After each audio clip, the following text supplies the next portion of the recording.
I can just quickly introduce our speakers, and we'll go in the order that you will probably see on the program, those of you who have access to it. So our first speaker is Luíza Cerioli from Philipps University of Marburg, and she'll be presenting a paper entitled A Bridge Between Middle East Studies and International Relations, Neoclassical Realism as a Path for Growing Collaboration Across Disciplines, Area and Scholars. That will be followed by Mekia Nedjar from Oran University in Algeria, and that presentation will be entitled Why Is There No Arab Theory in International Relations? History, Agency and Coloniality. We then have Project SEPAD's very own Simon Mabon, who will be presenting a paper entitled Saudi Arabia, Iran and the Second Image Reversed, Regional Structures and Their Domestic Impact in the Contemporary Middle East. And last but not least, we have Raslan Ibrahim from State University of New York, presenting the Arab League, Sovereignty and Human Rights. So without further ado, I shall pass over to our first presenter. Luíza, if you're ready, do you have a screen to share? Hi. No, I'm just me today. Okay, that's absolutely fine. No problem at all. So whenever you're ready. Okay, great. So thanks for the introduction. Thanks for the opportunity for having this meeting, even in such the weird times we are nowadays. So what I want to say is that what I'm presenting today is more the theoretical review that I did for studying my PhD thesis, which I'm still doing it, which my first challenge as somebody with a background in international relations was to choose a theoretical framework that was efficient to kind of like balancing the regional particularities without falling into the trap of making too exotic or ostracizing the Middle East within international relations. And by doing that, basically I arrived in this literature from this group of scholars from the 2000s that were raising awareness to the rather shaky relationship between Middle East studies and international relations, and kind of like a suboptimal development of international relations of the Middle East. Names like Valbjorn, Gauss, Teti, Gerges, Bilgem come to mind when we think about this. They agreed that while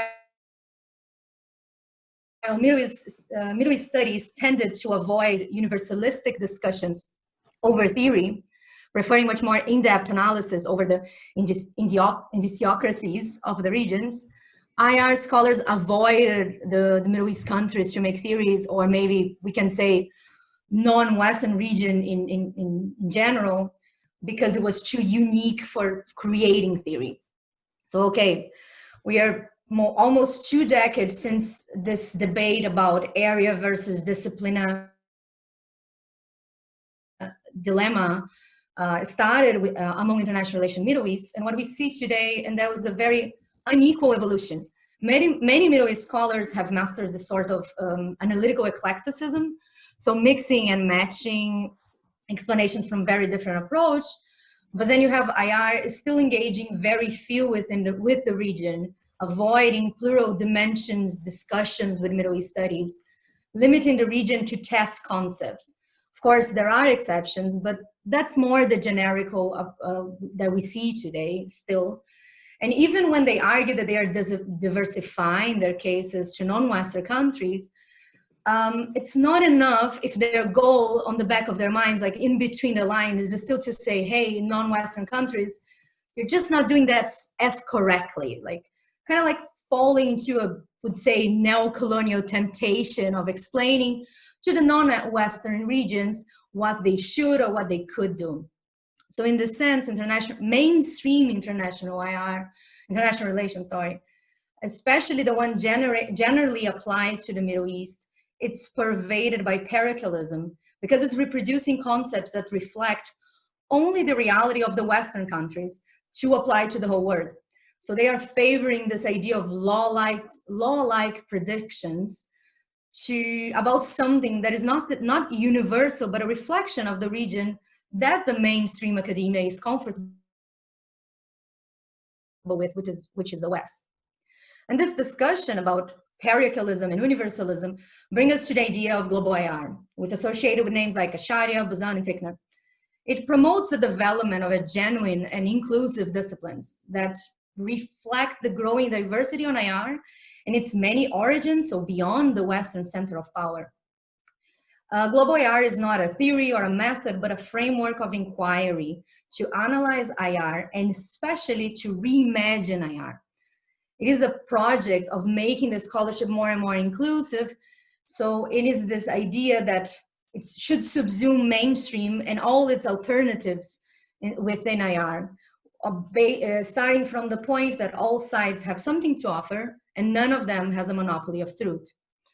So with that being said, it's undeniable that many of the global IR criticisms associated with this Western monopoly or this exclusion of others is directed towards realism. So in a nutshell, realism is criticized because I'm working a lot with this very new article from Mabon and Foulon. So realism is criticized a lot still by global IR for being ahistorical. So it claims validity across time, culture, and space. It sees Western politics as global politics. It ignores that many of its origins is associated with xenophobia, colonial, racist projects. And it has an elitist mode towards knowledge production that is constantly excluding or silencing voices from different cultural processes.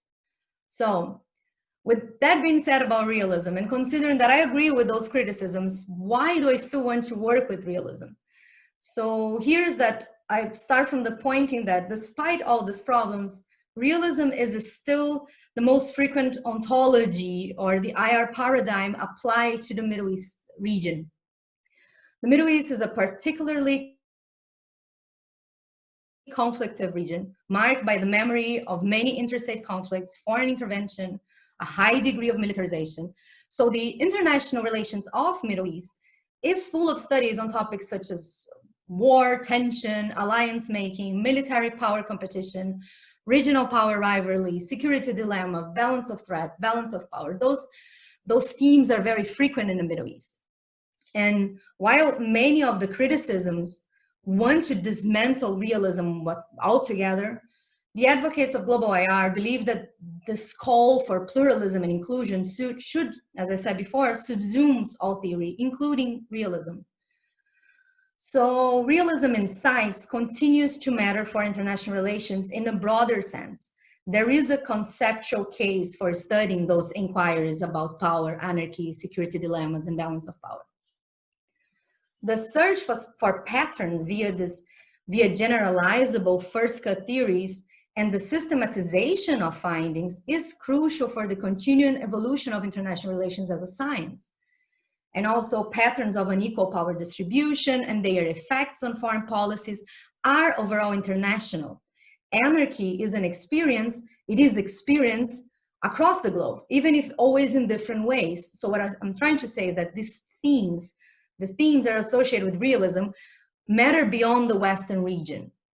Also, this Middle East specialists that I mentioned before that are working with eclecticism, they are very clear on the necessity of focusing on material and structural causes on political and politics in the region. Of course, explanatory leverage is gained by accessing factors such as transnational identities, Arabism, political Islam, or the resilience of regimes. Nevertheless, these ideas, identity, culture, status, norms, alone, they are insufficient if not accompanied by an approach that clarifies the process in which these factors are being operationalized.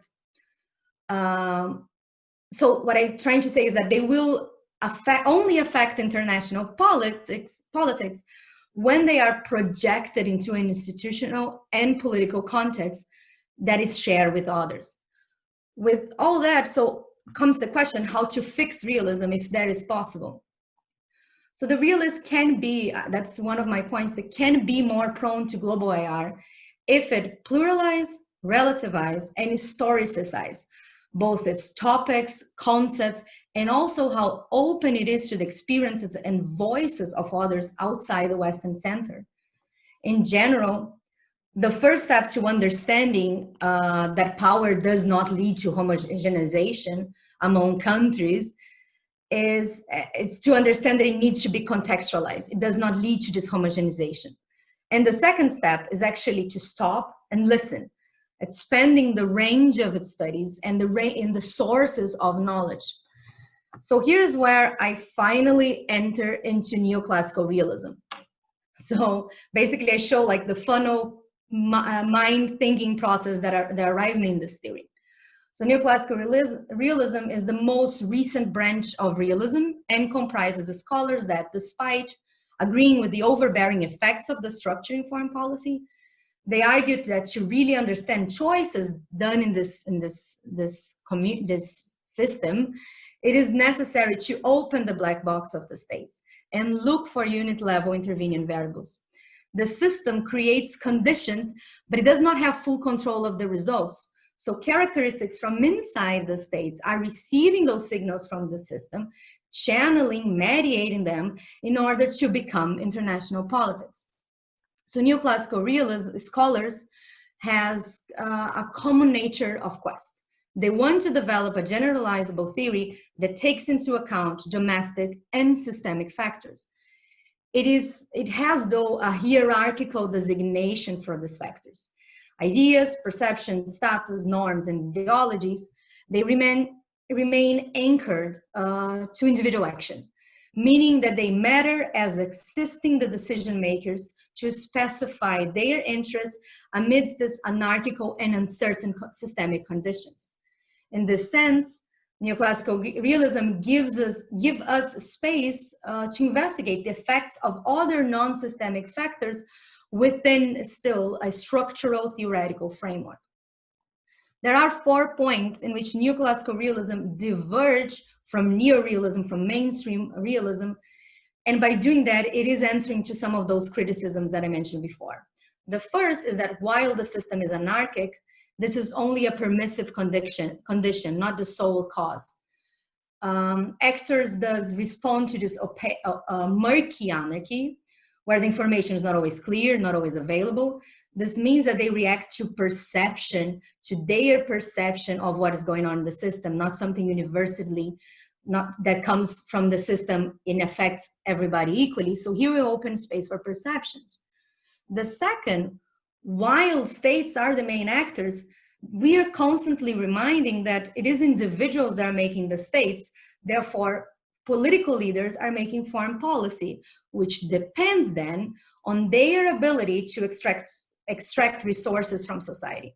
So we need to pay attention to this constant trade-off of these leaders by doing the constant trade-off that these leaders are doing between domestic, regional, and international arenas in order to understand how they're making policy. Third factor is that neoclassical realism asks for a flexibility of measure of power, considering that it's not homogeneous. So powers needs to be contextualized, divided into material and non-material elements, and seen through historical informing lenses. This is very important. We have to contextualize what is power to understand power in neoclassical realism. Fourth, the actors have bounded rationalities, which open the space for us to investigate agency, to explore agency. This idea that the people that are doing policies, they are flesh and blood people, and it's misleading that they will always answer mechanically to what comes from the system, which does not mean that they are irrational, however. They act on the bounds of what they think is the most rational choice. So they make, they make a lot of assessments shaped by their perceptions, experience, ideologies, and understanding of reality. So with all that being said, it's undeniable that neoclassical realism has received many criticism, and I'm going to mention very quick just a couple of them. But the first one is that people argue, and this is within realist scholar, but also outside, that by assuming variables and including assumptions for so many other schools of thought, neoclassical realism sacrifices progressiveness and determinacy. So what I point out is that realist paradigm in itself has never been cohesive. Just look at the difference between Mersheimer and Morgenthau. And this can actually be a good thing because it can contribute to the improvement of knowledge, the constant improvement of knowledge. Second, all IR paradigms have access to all available variables. There is no gatekeeper of variables, which means that The difference is how each paradigm will choose a variable and why.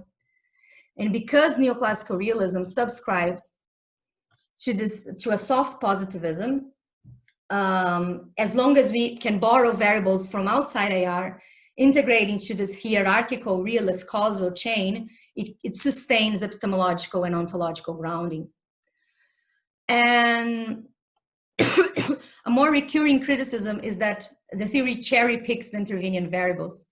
However, and I'm swearing I'm wrapping it up soon, this is precisely what this broad set of available unit level variables where lies the neoclassical realism value for both global IR and area studies integration.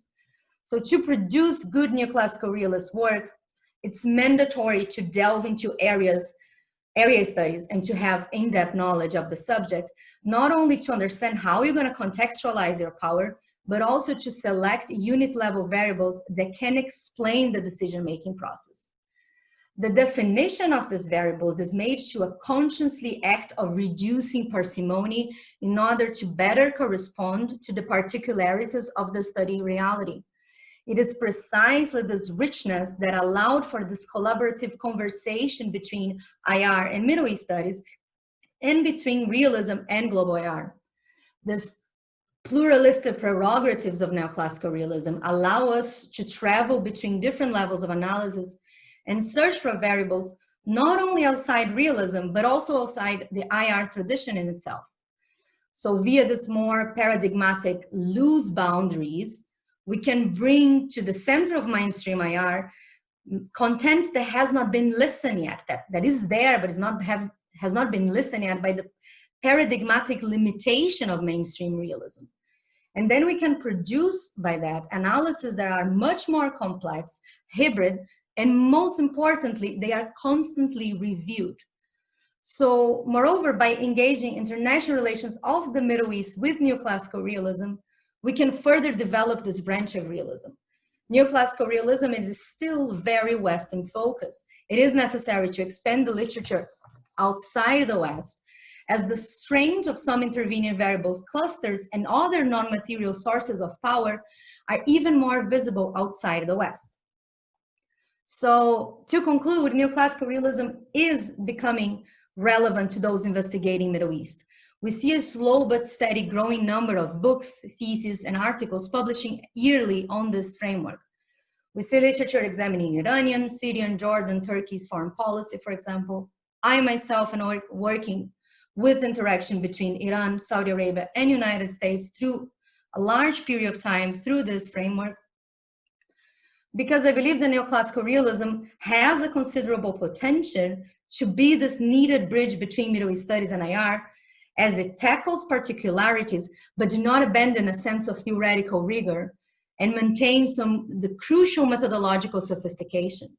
It seeks from some kind of predictive capacity, as well as recognize that the world that we live in is complex and that any international event is a reflective of a multitude of factors. So it can bridge the spatial, temporal, and cognitive divides within international relations, and also can bridge even this binary division between core and periphery inside IR mainstream. So it provides us with a theory, and it sounds that I'm super emphatic here, that I'm doing almost like an advertising of the theory, but it is helping me a lot to understand better this interaction between Middle East studies and IR, and to be between both as a scholar, because it provides us with a theory that is emphasizing the role of state level factors within the structure. So it helps us to tell the other half of the story that traditional realism was always ignoring. And I think it's super past my time. I'm stopping right here. Thank you very much. Wonderful. Thank you very much, Luíza. That was a fascinating talk and really good. A good sales pitch. And I think we'll get some really interesting questions on that approach at the end. So if we can go to our next panelist, Mekia, are you ready? Yes, I am. Okay, so if you want to try and share your screen, hopefully it will pop up. So, yeah, I want to share my presentation PowerPoint here. Yes, pas de... Alors, fichier. 1 second, please. No problem. We're all learning here, so it's all right. What is it?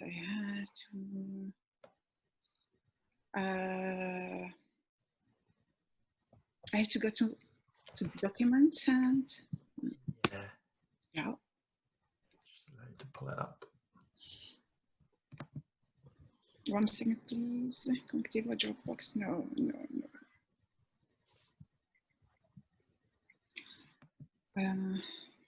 Survey. Eddie, please, would you put the PowerPoint? Yes, no problem. Yeah, if you can't get it up, that's fine. Yeah. I can advise you warn you when we come to the next, okay? Please. Yeah, that's okay. I'll just get it for you now. No problem. So first of all, is my first presentation here in virtually, yeah. I really want to express my thanks to CEPAD and Lancaster University, to Iyad, who was in touch with us all the time, and to you, Eddie, to chair this panel. My presentation is based on my experience of teaching international relations, IR, here in Algerian University. And I was confronted to which theories, approaches, paradigms we can apply, we can apply in IR of MENA. First of these are some of hypotheses and inquiry platforms of my research. First of all is based on the political sociology of international relations, which can give us a comprehensive panorama of the study of international relations in MENA region. So how come the international theories as social constructs, my first interrogation, as a social construct emanating from local intersubjective conceptions, which is Western conceptions, will fit to study different locations, same theories, same mainstream approaches, and studying other different, totally different locations. Why MENA is absent epistemologically, then very well present ontologically and in constant political turmoil. As Amitav Acharya put it and asked it and had an excellent research on it, he's speaking about the rising of the rest. We are moving to a post-Western world. The rising of the rest as a proliferation of engagements with difference and otherness within Western worlds and beyond. It is a revelation of intense epistemic and theorizing activities. So the emerging of IR schools as in Latin America and Asia. This is a project, I would get some feedbacks and reflection on it because it's a project I started in 2016. And I came to move on in a book project. I started in Arabic. By the way, please pardon me for my rusty English is my third language. And I know that be patient with me because my English is so broken. To study international relations of MENA, the best methodic angle is the political sociology. I will explain it further. I want the first interrogation is how come that the epistemic invisibility is so strategically managed about and on MENA politics. The title here, why is there no Arab theory? And this is a piece of what Acharya and Buzan put in 2010, why there is no non-Western theory in IR. This is also the question that ascribes thinking politically and intellectually beyond the Eurocentric parochialism and canons of thought. I will be very precise on the the critics between the Westernese and Eurocentrism, because the real problem relies on the Eurocentrism in producing knowledge and intellectual articulations on other regions in the world.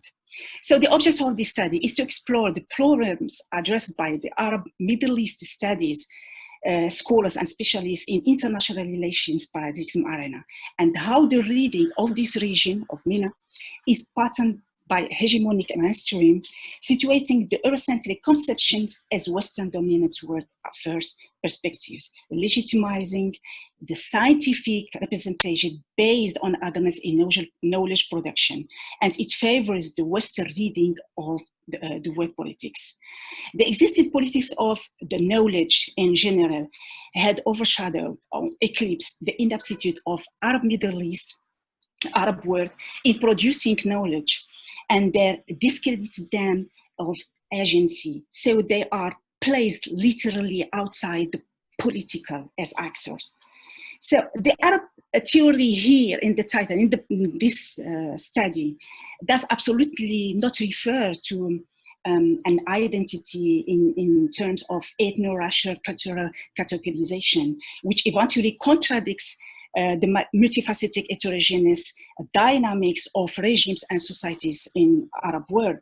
Rather, it denotes an attempt to possibly acquire agency in ontological and epistemological terms of politics and knowledge production emanating from the heart of the region. The starting point here I illustrated in this question. Please edit the next slide. Yes, thank you. This is my interrogations platform, and I want to understand the changing and the unchanging of the state of IR. Here would not mean that it is possible outside of the history. I mean here the genealogy of IR in MENA region. Though the theory and international relations critique are assessed and reassessed historically, so that our statements are shaped in a genealogy of international relations architecture, how it's managed, how it's built. Please, the next slide. What I mean by the black box of knowledge production is simply we can define it as politics of knowledge in international relations regarding the academic narratives which exclude the periphery from history and agency club. So the rest is the weak, invisible majority controlled by the powerful minor West. So the now problematic of conventional international relations is its narrow focus on the great powers and their concerns, their issues on security, foreign policy, interests to power survival, etc., based on the ascendance of the neoliberal paradigm shaping the doing politics on international and national spheres. It also parallelly dissimulates the peripheralization of global effects caused by parochialistic conceptions. The non-Western words and their voices mark a certain epistemic absence in agency terms, and does not mean that they are geographically misplaced. Although the current domain or area of non-Western and global IR debate needs to be appraised epistemologically and methodologically, that one can detect the extent of the parochialism of IR, international relations, and heal it appropriately through the sociology of the field. It's my conclusion. We can see the survey, or see how we can contemplate the IR discipline on the region by numbers, which is the survey of trip at the final of this presentation. So much of the universality of Western modes of thinking is recognized as being in reality the expression of conquest and hegemony. The Western hegemonic universalism shown to be a manifestation of Eurocentrism, is closely linked to Western capitalist expansion.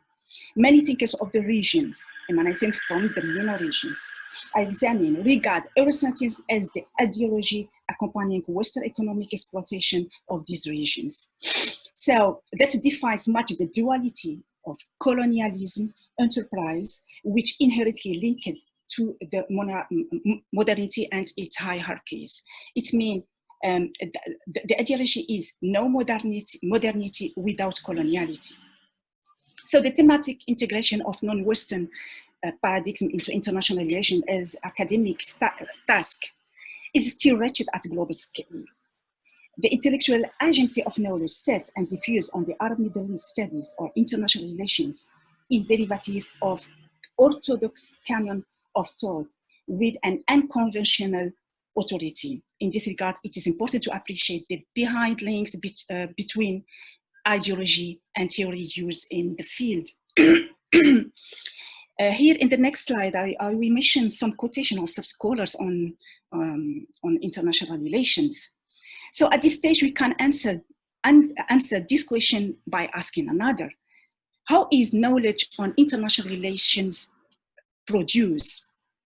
Inside of hybrid international relation institution, generally speaking, and on the global scale, we have what we call epistemic communities or epistemic selectivities.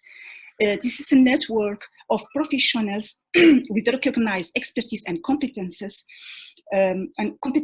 in a specific issue area or domain and authoritative attributes to policy relevant knowledge. The concept of epistemic communities, as Alice Badro put it clearly here, tries to make a common sense.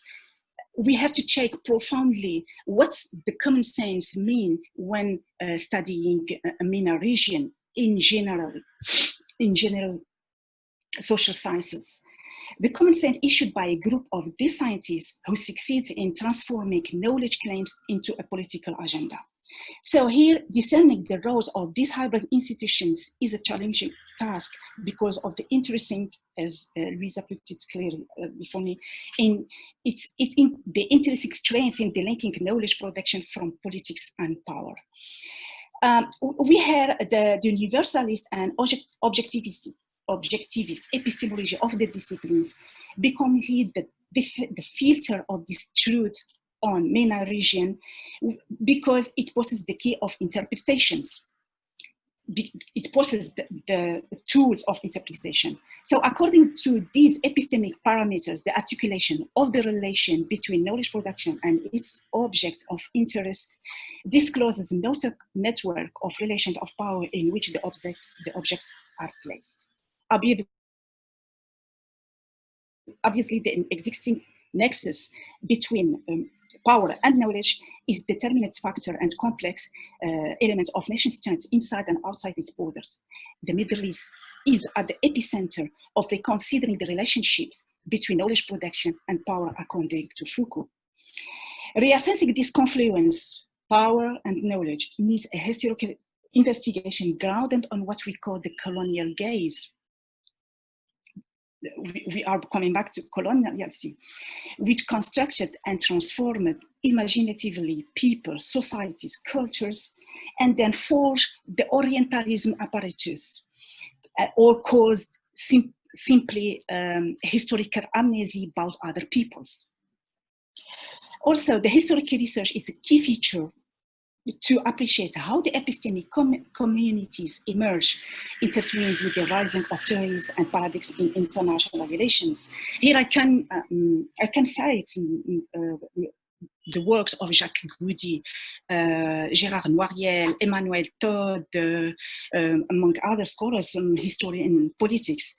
The emerging of, regarding the origin of theory here, really problematizes the universalism claim of international relations theories when they arise from a geographically locality, then establish epistemic norms tending to be universal, while these theories are unable to assimilate other geographic readings.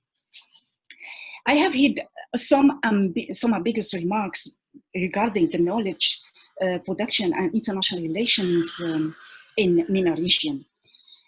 We tend to tackle deeply.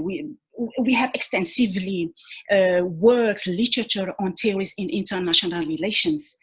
Even we can speak about Methodenstreit, the paradigmatic debates, the great debates in international relations.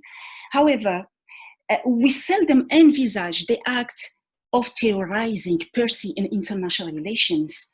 How is theorizing, and on what is the background of theorizing in international relations, and how come we can think or envisage or we have the vision to apply it all around the world?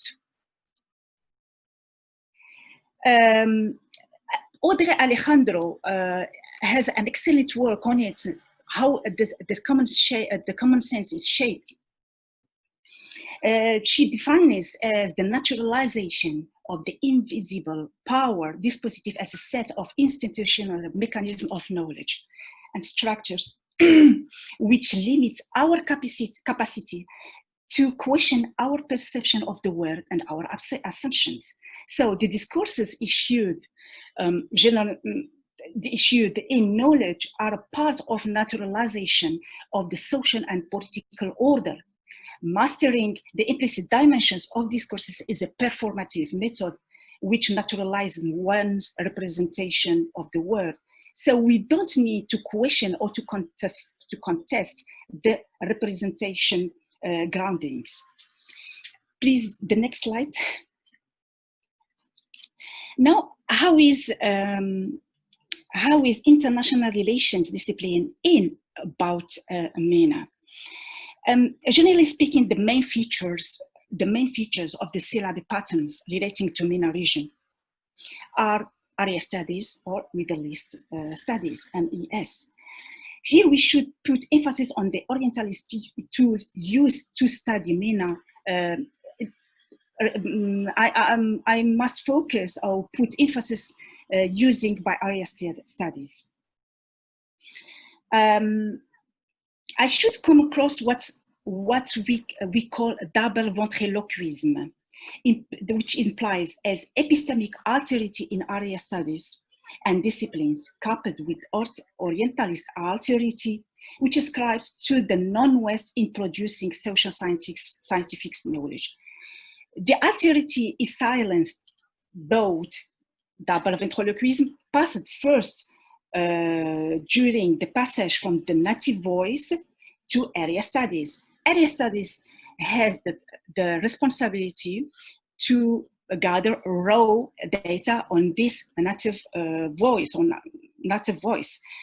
Then the second passage to disciplines. The disciplines, through its universalizing methods, puts this data or disciplinize this data and put it in the truth about the native studied here as object.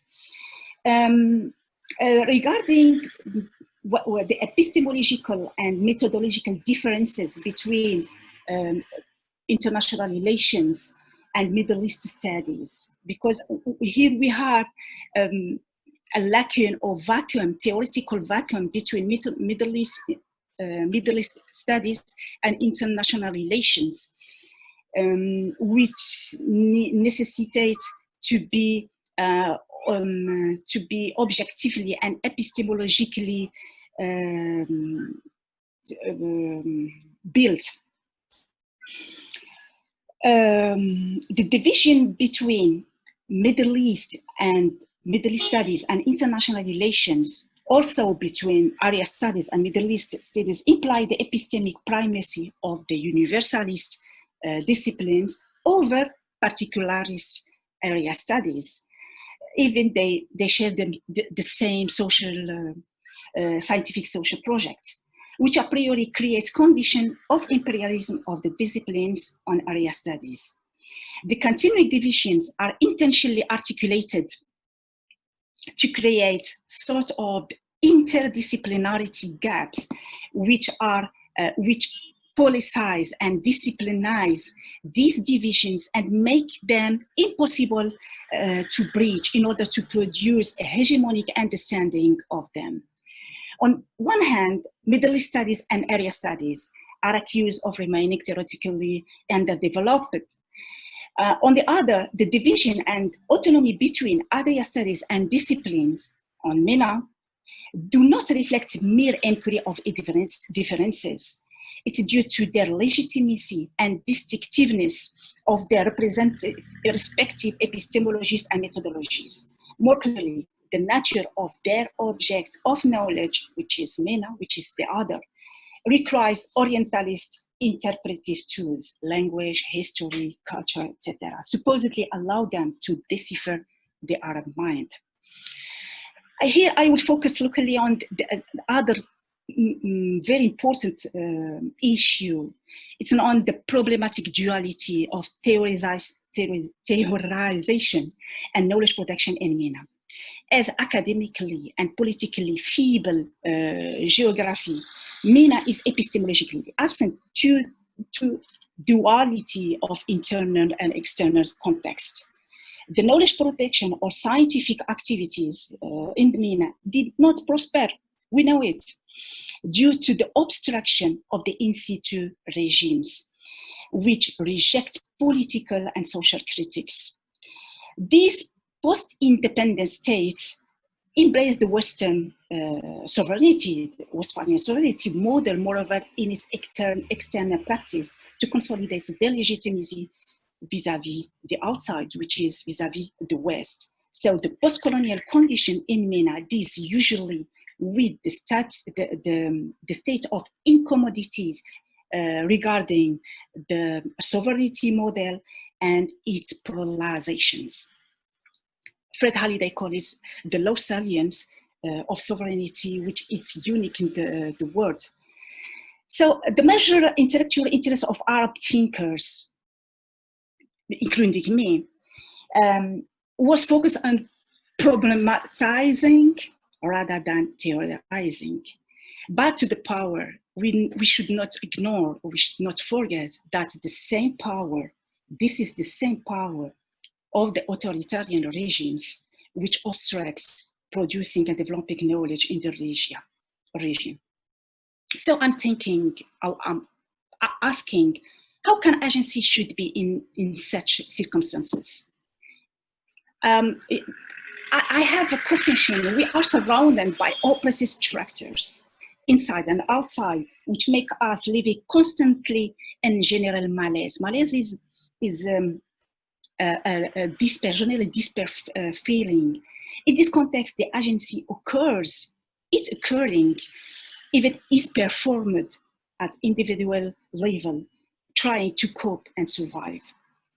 So they recognize established institution parameters of research and inquiry in the world, essentially Eurocentric, deny agency to the rest because they silence the causality of this malaise and systemic oppression all around the global south. So the broad definition of agency is the capacity to act, isn't it? So, however, agency is sociologically and conceptually undetermined because its attributions are unstable, not only inside the social theories, also in between the existing blanks of synthesis, of expression, the silence of the populations in the MENA regions. The concept of agency was traditionally linked to the capacity and willingness to act and becoming agent. Although in this part of the aspect of agency, we cannot discern the starting point to become agent. How we become agent when we can see that this anonymous, this nothing, we become agents. We don't know it. What makes agency really as an entity or individuals? In what politics is problematic and unclear, of course, because the conceptualization of it was built on positivism and realist philosophy. The focus on the agency of actors at the international level analysis corresponds to the logic of the Eurocentric conceptualization as output praxis. So what makes outputs its input is still faltering theoretically and conceptually. Maybe the Arab uprising is, I want to mention this example. A decade after the Arab uprising or Arab Spring, by the way, spring is Orientalist term, the international relations engagement is still poor and anchored in reductionism, exceptionalism, and epistemological and ontological prejudice. I think it's failure and the lack to see the agency in passivity, silence, weakness, and the resistance, which can make also agency. So another point to elucidate here more clearly is the continuing condition of coloniality related to regional systemic fragility. The MENA state did not succeed transcending the Westphalian model a long time after their independence in emancipatory and democratization trends. The manufacturing of knowledge and its production is still under-evaluated. This monetary panorama fulfills the coloniality process which is still taking place in the region and which is sustained by local regimes and democratically embrace these Western forms of sovereignty and act as pseudo-colonizer, completely legitimate partners in the international system. It's obvious that the rising of the rest and non-Western political conceptions generate or is moving toward the post-Western international relations. It reflects the global and local context of declining power of and legitimacy of the West. So it requires dissenting. The first step is requires dissenting intellectual enterprise in which may explore different ways of thinking about the international and modes of thinking or seeing the world politics. Dissenting from a common sense of Western theory and history must avoid the judgment delivering statue. For example, Nora Fisher-Honor calls the double dissenting regarding the MENA studies as a foregrounding position on Middle East in international relations, which implies examining how the questions and answers may or may not reproduce Orientalist binaries. The Arab Spring and the continuing socio-political manners are still challenging the academia starting to hear the unheard adjustment of Arab people, addressing also a linguistic challenge of the Anglosphere centrism in Asharia words. So at the regional level, the post-colonialism in MENA region involved the sustainable effort to emancipation, intellectual decolonization, and their adverse and weak political, economic, and military conditions. Yes? Hello, I'm so sorry to intervene, but we're well over. So can I ask you just to very quickly wrap up because we have two other panelists so and we need to go on. I'm coming to the end. Okay, if you could be very quick, please, that'd be great. Thank you. This is my conclusions, yes. The next slide show the trip survey. You can put it the next slide, please, Eddie.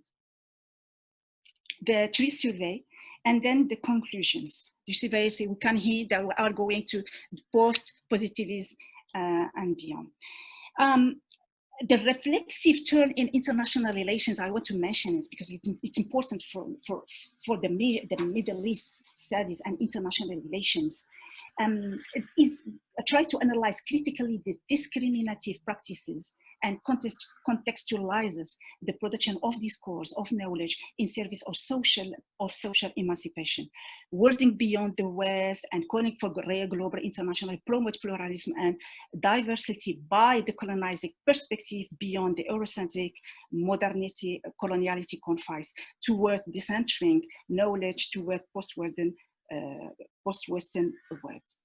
So this is it. I'm so sorry for my English. It's so rusty. So I hope to get some feedback and thank you, Eddie. Wonderful. Thank you very much. And that's a fascinating talk. If I can just remind the presenters just to keep an eye on the chat box and we'll send you your reminders in there. I should have probably mentioned that too at the start. So no worries if you go over a bit, but need to try and keep time if we can. Okay, so our next presenter will be Simon Mabon. Simon, whenever you're ready. Thanks, Eddie. Thanks, everyone. Hopefully you can see me. I am going to try and share a screen and hope that this works.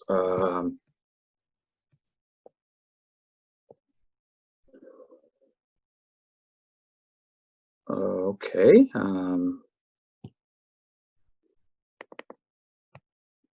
Can you see that, Eddie? Is that working? It looks like something's coming up.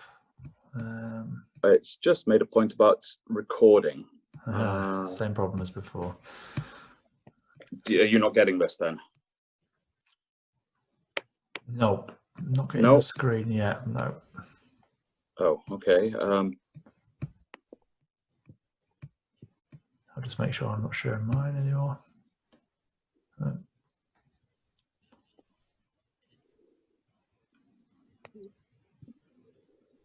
While I'm trying to get this, where is it?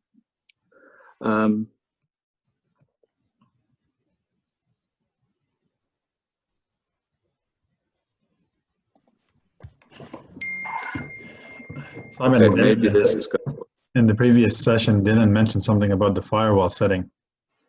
There you go. We're on. Is that working? Yep, looks like it. It's saying that you're sharing your screen. So if I go to this, can you see my Perfect. screen? Yes, that's great. Wonderful. Okay. Thanks, Simon. Nice because Elias, as soon as you mentioned firewalls, I had a slight palpitation in my heart. Not a clue. But anyway, it works. So I'm pleased that I don't have to mess around with anything like that. Thanks, Eddie, for chairing. Thank you, everyone, for pulling this together. It's really exciting that we've been able to do it. Big thanks to Iyad, Elias, and Olivia, along with the remainder of the organizing team. What I'm going to do, or try to do in this 15 minutes or so, is talk a little bit about some ideas from a forthcoming book that I've got, and it's due to be out at some point in the next year with Cambridge. It's looking at the rivalry between Saudi Arabia and Iran and how it plays out across different spatial arenas. And as I've been working through this, I've been struggling to try and figure out how best to conceptualize what's happening, bringing together both geopolitical dimensions, the types of things that we were discussing in the first panel, but then also the complexities, intricacies, nuance, tensions of politics within these different arenas, as I'm calling it. So in the book, I'm focusing on Lebanon, Bahrain, Iraq, Syria, and Yemen.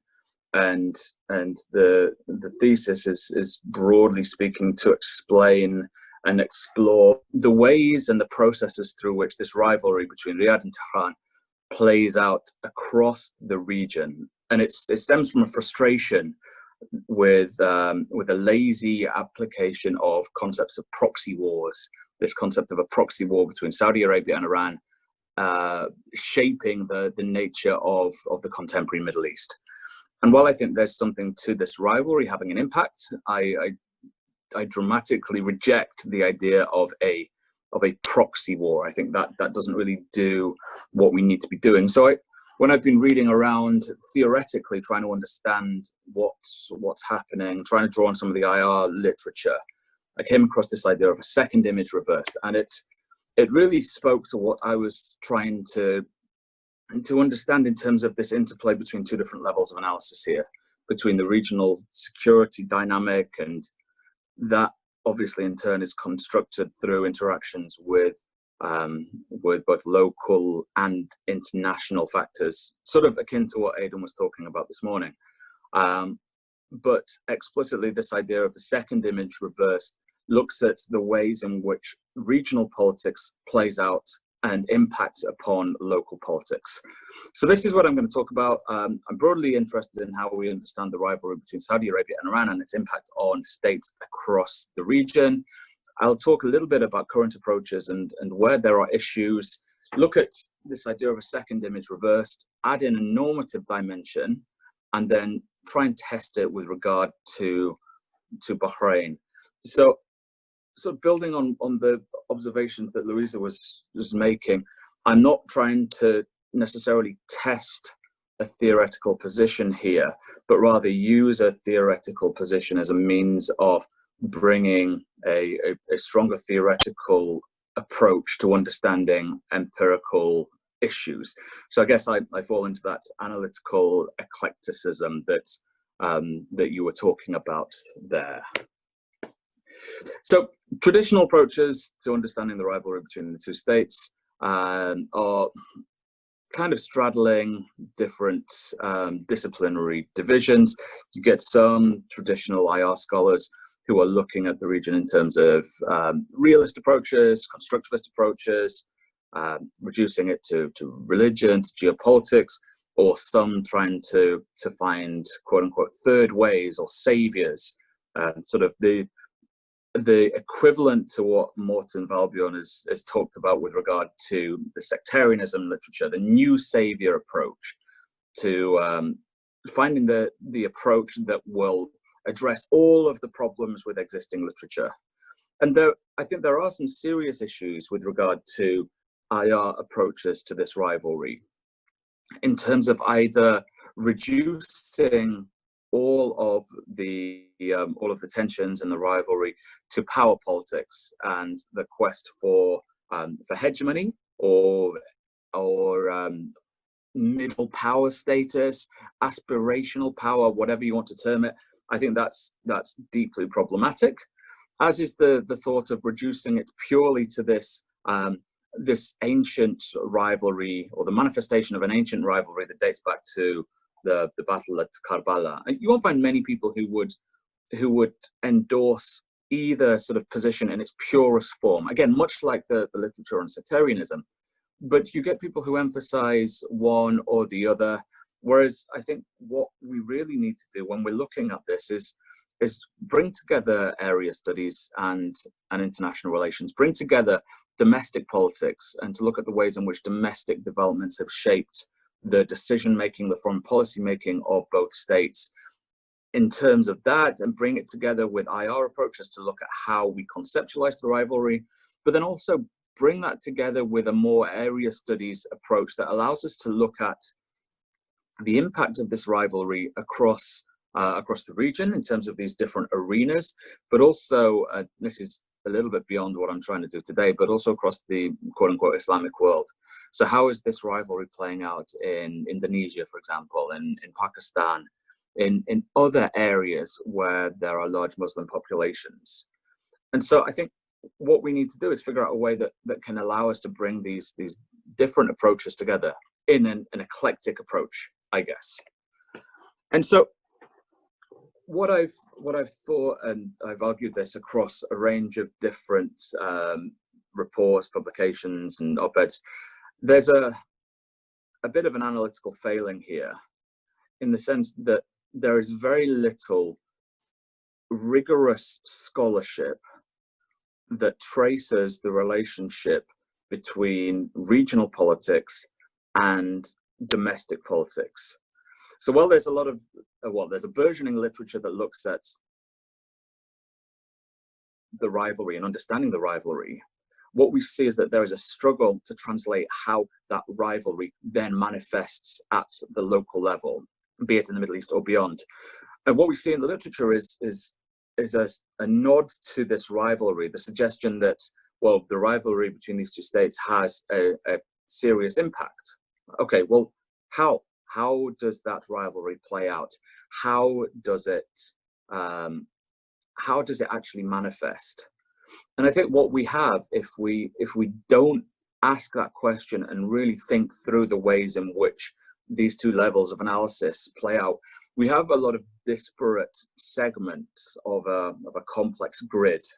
And I've used this painting by Mondrian, partly because I love the painting and I think it's wonderful and it offers a degree of clarity, but partly because, like this work, you can see that there are siloed dimensions that you can zoom in on, but unless you look at the whole, you don't get the full picture.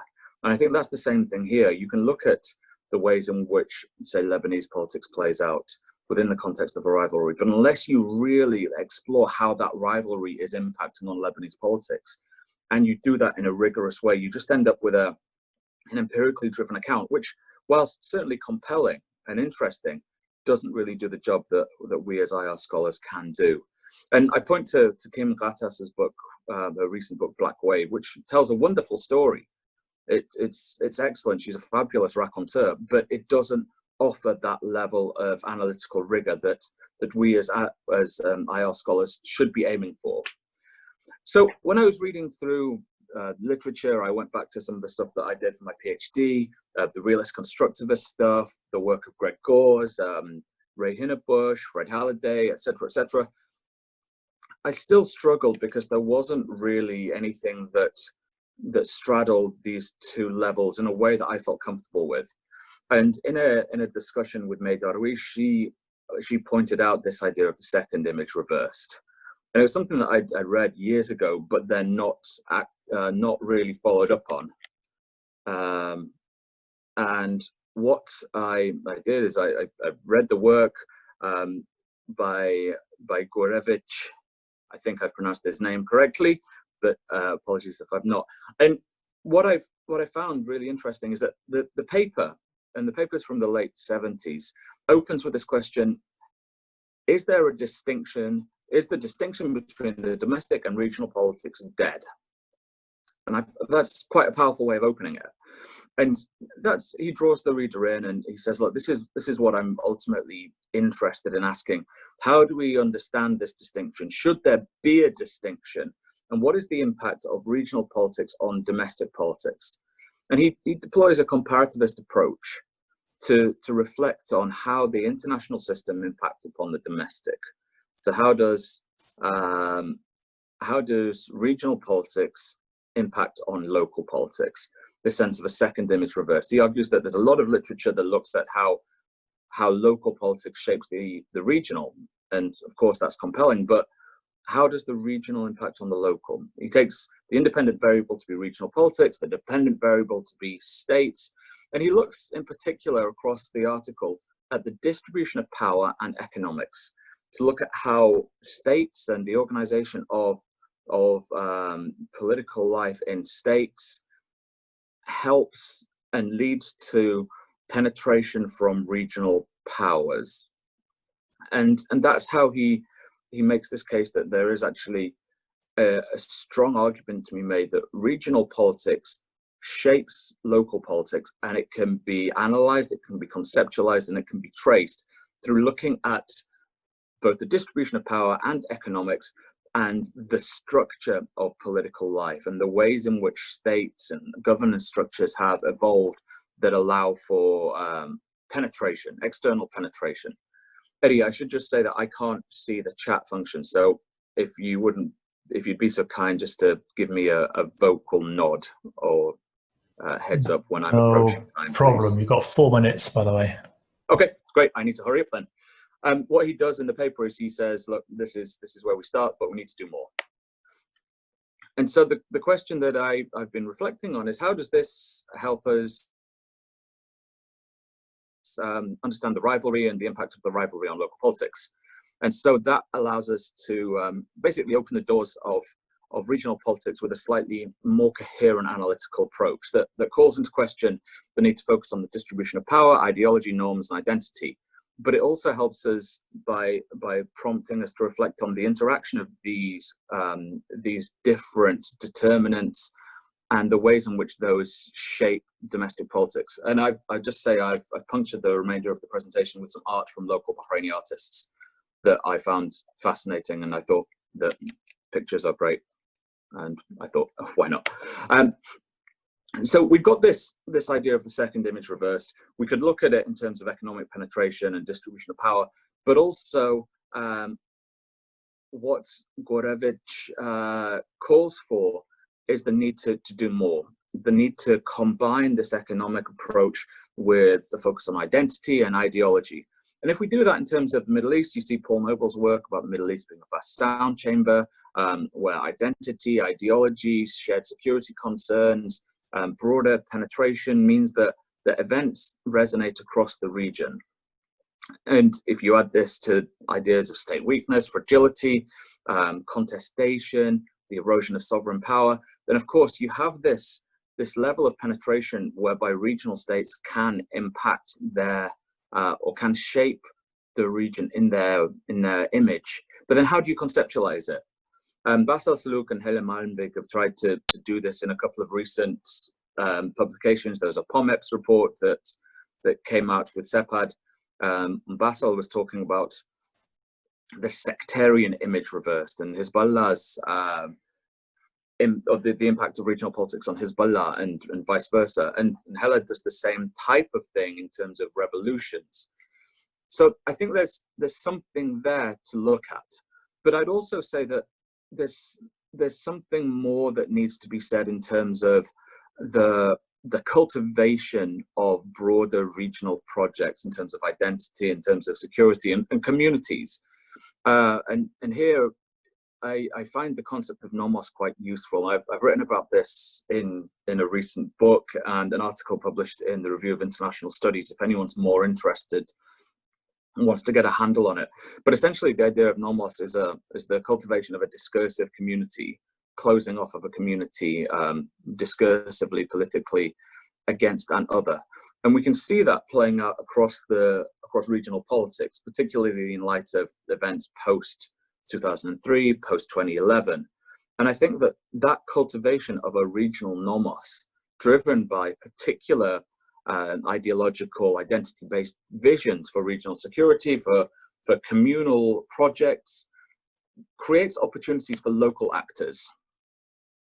And I think we see that quite nicely in the case of Bahrain, whereby you have this complex, tiny but complex state of around 1.3, 1.4 million people, a complex and delicate demographic balance. Around 50-60% of that population are Bahraini nationals, and then 50 to 60%, the slight majority,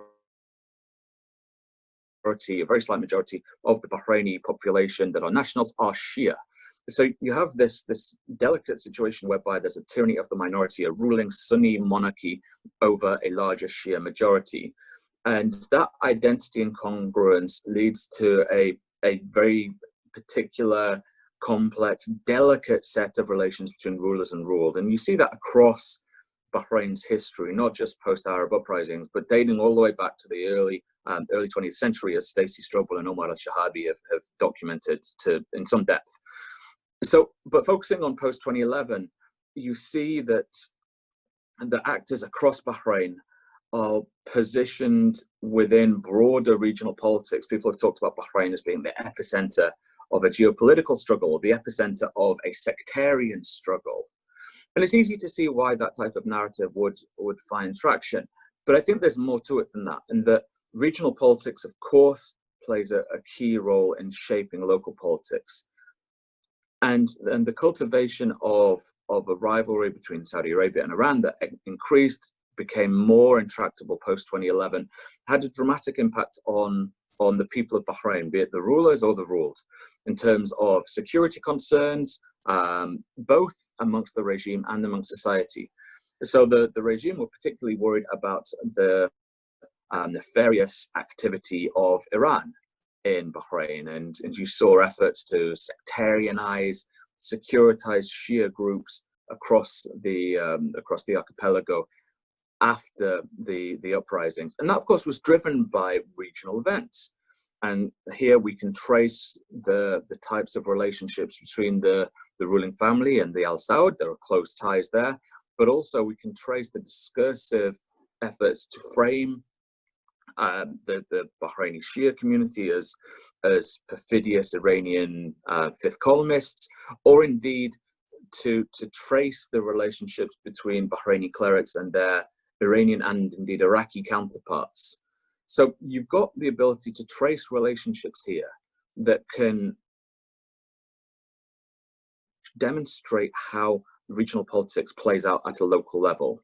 You also obviously then got relations with Saudi, the perception of relations with Iran, and here the discursive construction of nomos is particularly important. I think you've got relations with the US and UK.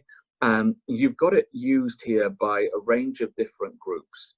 The regime will the regime will be shaped by regional politics. The regime will be shaped by the rivalry that plays out and the ways in which increased hostility between the Saudis and the Iranians has shaped a range of different arenas.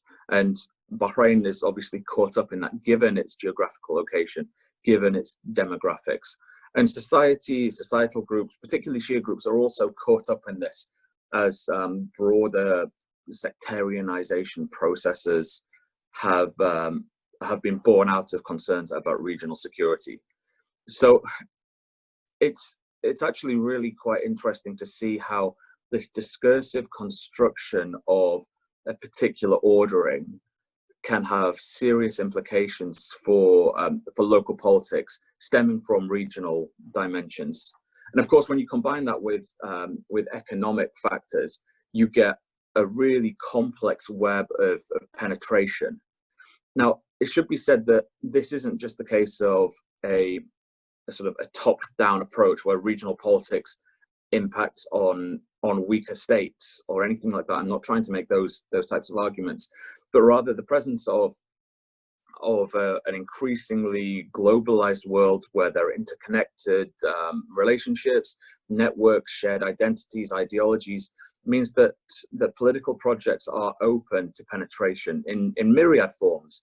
And once you have that openness for penetration, then you can have some interesting relationships that play out in a range of different ways. And of course, those localized actors can then draw upon regional allies, can position themselves within broader regional dimensions as a way of trying to benefit themselves, as a way of trying to secure themselves against other groups. So what I think you actually have here is, yes, of course, you have a second image reverse of regional politics playing out at the local level, but you also have this parabolic cycle whereby regional is shaping the local, which in turn is feeding back and shaping the regional again. So in Bahrain, you have events shaped by the interaction of local and regional factors and regional and local factors. Okay, so I think that there's this interesting set of relations and interrelations that plays out. And so I think that this idea of a second image reversed helps us to understand and gives us ways of conceptualizing and tracing the rivalry between Saudi Arabia and Iran and its impact on states across the Middle East. It allows us and gives us the tools through which we can look at the impact of regional politics on local politics, prompting us to ask certain types of questions about relationships, about the organization of political projects, about normative, ideological, political, economic relationships and the ways in which those relationships cut across state borders. And it helps us to perhaps trace and in some ways measure the interactions between different actors. So I think actually I have no idea about time, but hopefully I've not gone over too much. If you can wrap up, yes, that'd be great. Are you done? I'm done. Thank you so much. Wonderful. Great. Cheers. Thanks. Wonderful. Thanks. I'm sorry, I didn't realize I thought I might be crashing the end of your talk there. No, that's absolutely fine. I've hopefully stopped sharing my screen now. Is that right? Yes, you have. Yeah. Great. Thanks very much, Simon. Okay, on to our final panelist. Thank you for waiting so patiently. We're going to have Raslan Ibrahim after you. Thank you, everyone. It's my pleasure to be a member of this panel. I would like to thank the organizer, the panelists, as well as all attendees.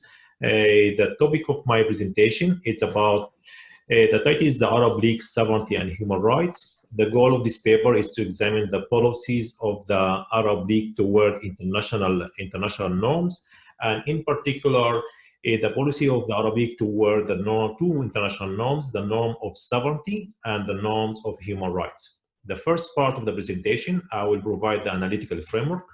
The second part, I will talk about the policy of the Arab League toward the norm of sovereignty.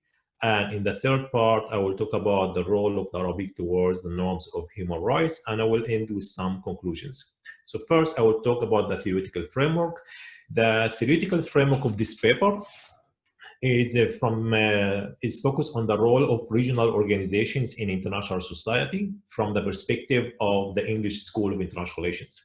So I adopt the English School perspective to address the Arab League and its relationship with these two international norms. Just for those of us who are not familiar with the English School perspective, for some of you might be more is repetitive here, but just a few definitions here to say what I mean by the English School of International Relations. The English School of International Relations see international politics as a society of states. The state form not merely a system of state, but also a society. They form society of state by dialogue, consent, and establish common rules and institutions for the conduct of the relationship, and recognize their common interest in maintaining such arrangement. As Barry Buzan referred to international society also as institutionalization of shared interests and identity among states.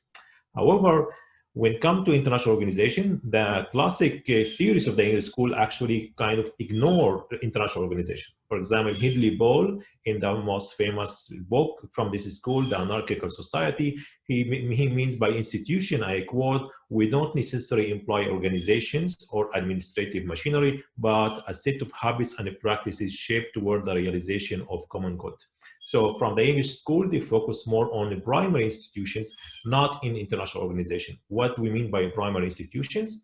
Primary institutions are durable and recognized patterns of shared practices, rooted in values held commonly by members of international society and embody a mix of norms, rules, and principles. Examples of primary institutions are sovereignty, human rights, diplomacy, international law, nationalism, and territoriality. However, in the last few years, we have more interest in international organization from the scholars who adopt the English school perspective. And for the 2 years ago, we have an edited book about titled International Organizations in Anarchical Society. But the focus of the new research on international organization has been focused on the positive role of international organization in international order, in international society. From this perspective, international organization, they reflect and embody primary institutions. They specify the principles and practices of primary institutions. They are teacher of norms. They play a role in socializing states and in diffusion of international norms across the world. From this perspective, regional organizations also play a positive role in terms of diffusion of international norms into the region, a localization of international norms to adapt these norms to fit with more local or regional culture and norms. And third is legitimizing international society and international norms within the region. In addition to this perspective, I would add that actually we should also think about regional organization, not only on their positive role in international society, but also in how they challenge international society and how they contest international society and contest international norm. In this perspective, we can talk about norm subsidiary, which is what Sharia define a process where local actors create rules with a view to preserve their own autonomy from more powerful actors to protect themselves from great power intervention. Also, we can talk about norm contestation, which has become a more common theme in constructivist international relations. So I will take here the Arab League and from the Arab League as a case study to talk about how regional organizations play these positive and negative roles, like how they support international norms and how they challenge and contest international norms. So the next part of the presentation, which I will focus about the Arab League and sovereignty, and this is an example how a regional organization actually support international norms. And to start with this section, I will start with the charter of the Arab League. And I do a content analysis of the chart to see how the Arab League Charter actually supports the norm of sovereignty in the Arab state system. And I find different ways. For example, the Charter of the Arab League selects sovereignty over Arab nationalism. Sovereignty and Arab nationalism, as we know, there are two competing ordering principles.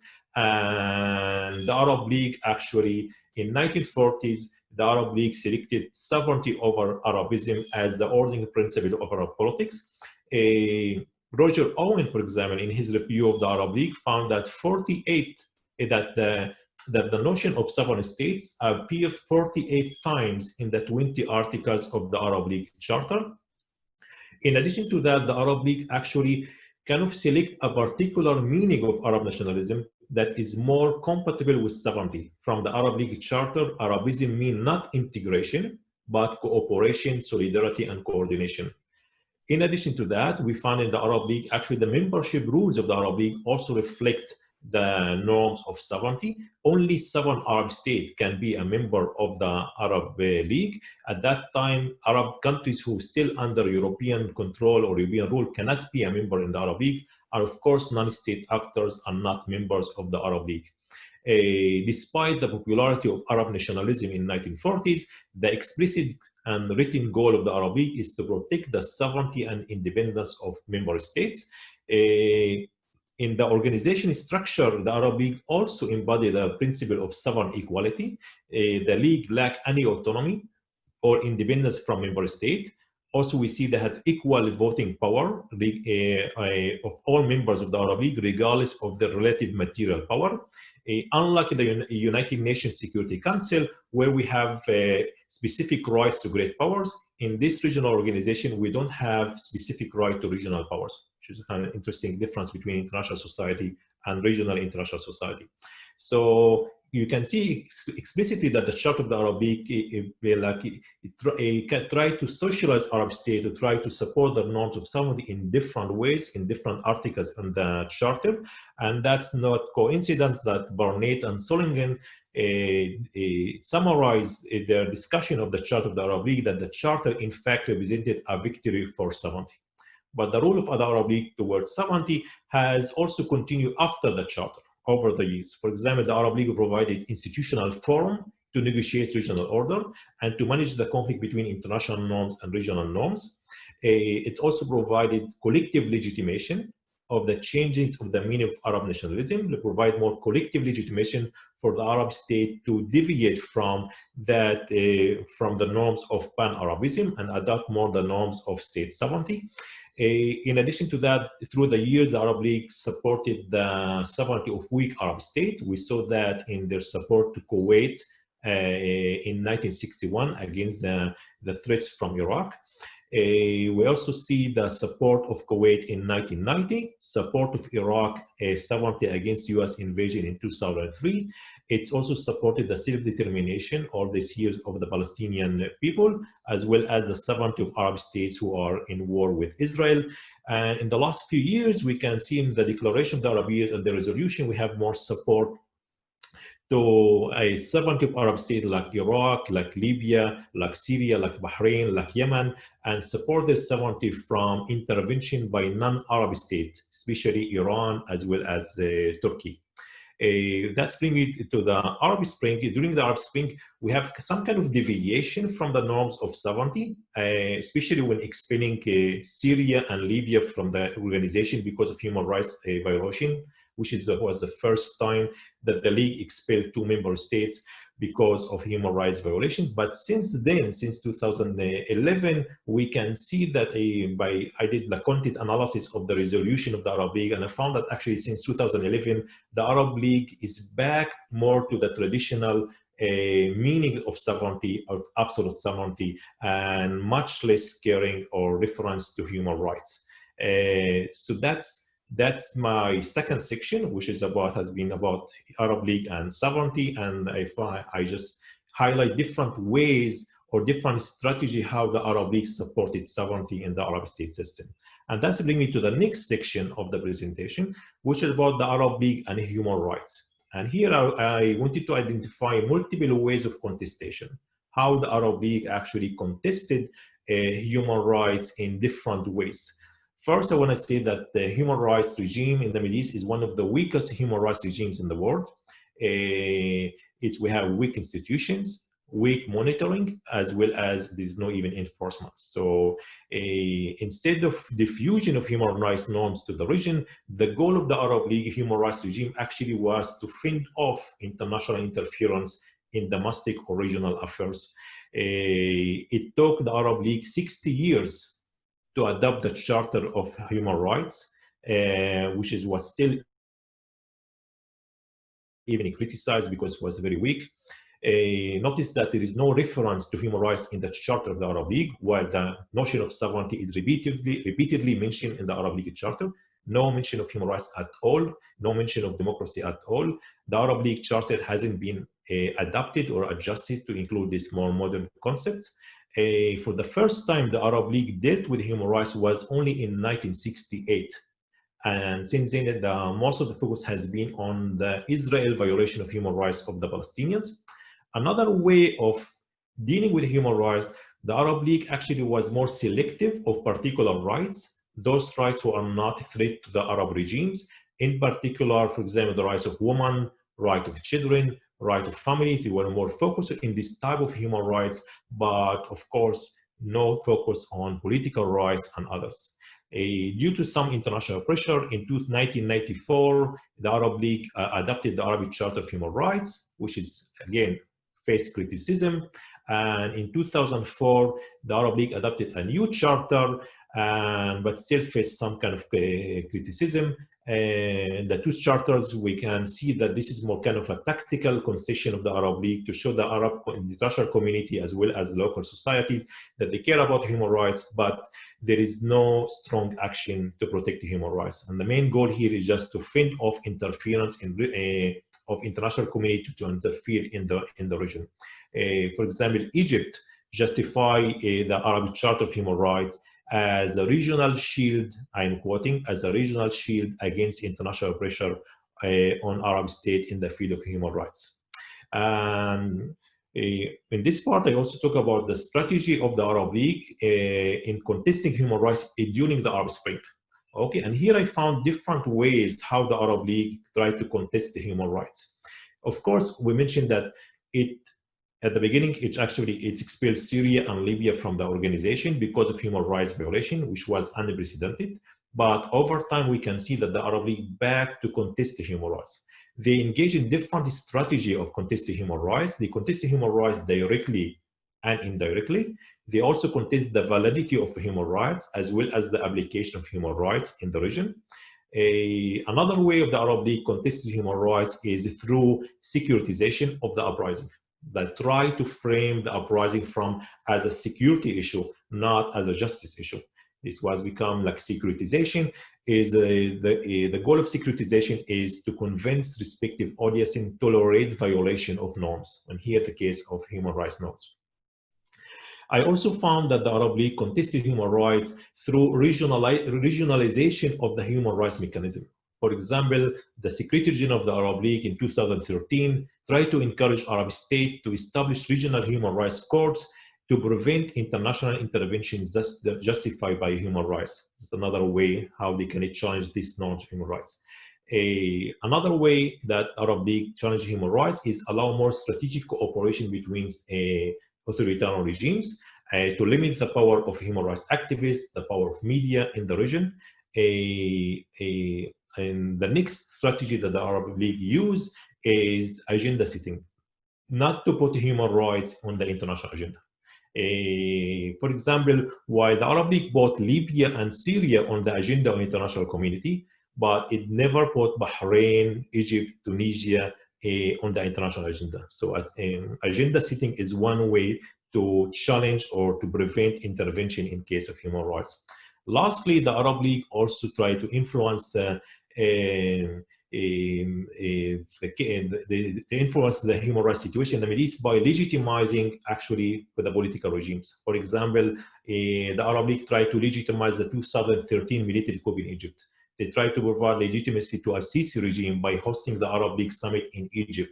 They also provide legitimacy to President Omar al-Bashir of Sudan, who faced arrest warrant from the International Criminal Court. What I found also since 2011, the reference to human rights has declined significantly I did the content analysis of the Secretary General speeches, closing statements of the Arab League, and the resolution of the Arab League since 2011 was around 1,200 pages in Arabic, and I found that actually a significant decline in reference to human rights over these years. And now I will conclude, just a few conclusions. First, the paper has been trying to identify different strategy of socialization and contestation of the Arab League, taking human rights and sovereignty as case studies. Second is, I think one we can develop this paper is talk about conditions under which regional organizations socialize or contest international norms. In the case of the Arab League, of course, regime interest has been constant, important, but also international normative pressure, which has been changing. In 2011, the normative pressure has been very high, but it has declined since then. Another contribution of this paper is I identify different strategies of socialization and contestation of the Arab League and the role of Arab League in international norm. This topic hasn't received sufficient attention in the literature on the Arab League. And lastly, it contributes to the literature on regional organization in international society, such as the role of regional organization in socialization, localization, and contestation of the norms of international society. And the impact here also is not only their positive role, but also their negative or a challenging role in international society. And I will stop here. Thank you so much. Wonderful. Thank you very much. That was excellent. And thank you for keeping so closely to time as well. Really appreciated. So we've got about half an hour left in order to take some questions. We've got a couple of popped up in the Q&A already, so feel free to put your questions in there, or also you can pop them in the chat box as well. The first question I have here is for both Luíza and for Mekia. And this comes from Morten Valbjørn, a good friend and colleague of ours. He asks, and he also thanks you for your great presentations, which I'd like to echo, of course. First question he has for the both of you is, what are your views as for whether one should strive for constructing a distinct kind of Arab theory of international relations versus upgrading or revising existing general IR theories, such as neoclassical realism, to address this kind of Eurocentrism that they're often charged with? And what are your kind of promises, pitfalls of those two strategies? Secondly, and hopefully you can see the question here on the Q&A box, if you can't just shout me. But the second part of that is that both of you call for more dialogue between Western-centric IR and Western area studies specialists and Arab scholars. So that poses the question of the relative role in knowledge production of one's actual training, be it area studies or disciplinary, versus the geographical position, i.e. based in the Arab world or West. So whether you have any views on that conundrum as well. So Luíza, if you're able to go first, and if you want to share your screen, your camera and your microphone while you're doing so, that'd be great. So, well, about this question, I think because I'm, at least my thesis or what I'm working on, trying to subscribe to this goal or endeavor of global IR, I would say that the problem of creating, of course, is necessary to create a very strong community among the Arab scholars working with IR. But there is a pitfall that you can easily fall into by creating this idea of Arab IR, is to create continuous subdivisions that create this in-bubble communities that do not dialogue with each other, right? And this excessive, when you create this excessive reflexivity, you may lead, what I put here, this idea of cultural and regional inwardness that does not contribute to this concept of global IR, and ended up kind of reproducing the same thing as this parochialism that is being criticized. So in this point, I would say that in order to be aware of being the goal to de-exceptionalize Middle East, to not running the risk of, by criticizing the generic or the university Western IR, falling to the trap of creating another exceptional way of viewing the Middle East, and which will still be a place that is hard to testing ground theories, generating theories, and also generating theories that you can take from the Middle East to other regions, right? That will be the goal. And about the other question, I have certain difficulties to deal with this idea that depending on your training and on the region you're coming from, you are less or more necessarily with the tools to analyze a region. I'm saying that because I come from a non-Western region, but I don't come from a Middle Eastern region. So with that being said, I deal always with the question, what a Brazilian is doing studying Middle East in Germany with an international relations background. So I have always this idea that there's not necessarily determination or a gatekeeping of who has more relative power in the knowledge production sphere, as long as we can do a lot of self-reflection.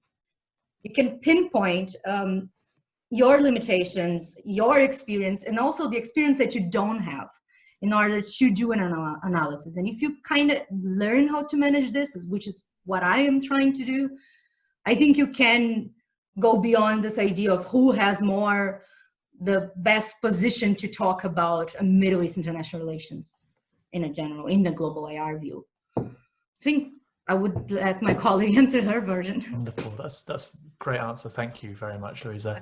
Mekia, did you have some comments on those questions? Yeah, absolutely.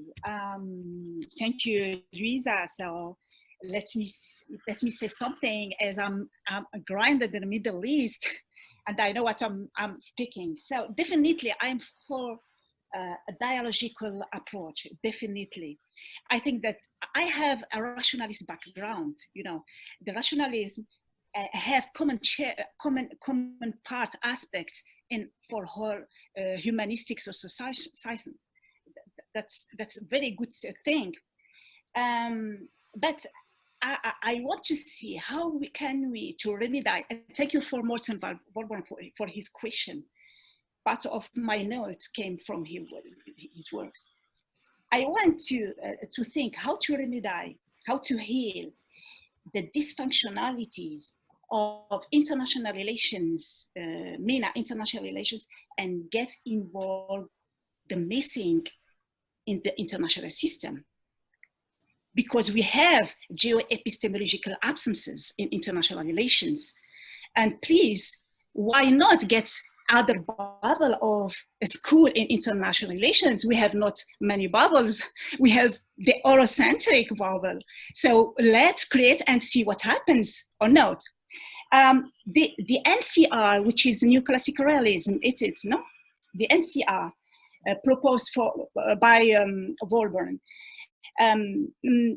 I don't know what is its foundations, intellectual foundation and expression, and I'm quite sure that Mohammed Ayub talked about subaltern realism, which is also NCR in Middle East. The realism explains the powerful actors' behavior with their own tools and testing their own arms in conflicts, material and immaterial. However, what should be NCR, or what should NCR do in MENA region with arms and tools subsidized by other powers? Or no? This is my question. They are not powerful actors to practice NCR. They are subsidized with some immaterial and material tools to get realism in MENA region. For me, NCR would be an ethical, effective approach for MENA authoritarian politics. Thank you very much. Thank you very much, Mekia. Okay, we have another question here. This is from Mike Todman for Simon. And he thanks all of the presenters again. It's been a fascinating session. With regard to the observation that the literature on the everyday manifestation of the rivalry, I presume the Saudi-Iran rivalry, is lacking in comparison with literature on the existence of rivalry at state regional level, what would you attribute that gap in literature to? Is it that there's an absence of research into that everyday experience and manifestation, or is it an ontological issue whereby research on a particular manifestations or experiences struggle to gain attention within the largely traditionally conceived field of IR? And if it's the latter, how could that cleavage be bridged? Simon. Great. Thank you. Okay, don't need to see me. Thanks, Mike. That's a really interesting and challenging question. I think back quite earlier in the sense that the number, just between ourselves, we're amongst friends, between ourselves, the number of papers that I've reviewed on this topic, yeah, still can't start my video, guys, sorry, on the topic of Saudi Arabia and Iran that have failed to engage with any existing literature on it. It's of mine. that for some reason there's something about this rival means that people tend to for granted that it is in the form that it is, or they tend to overlook the scholarship more broadly. And I don't exactly know why, but I do think it's a problem. And I don't know if it's a problem in terms of just what you're pointing out with regard to the absence of research into the ways in which this rivalry manifests, or whether it's a difficulty in terms of tracing things. I mean, I'm thinking in terms of causation and correlation here. It's often difficult to gain access and measure exactly the types of relationships that people, groups, institutions have, and then the ways in which ideas, speeches, ideology, beliefs resonate, and then impact on the behavior of particular actors. But then again, maybe that's just one of the problems of trying to do positivist type work on a topic that maybe doesn't always need positivist approaches when we're dealing with this complex and often malleable ideas around identity and beliefs. So the short answer is I don't know. The slightly longer answer is there may well be a slight ontological issue. The slightly longer answer is there may be something in terms of scholarship and how on how scholars more broadly, when they're tackling questions about this type of issue, disregard literature.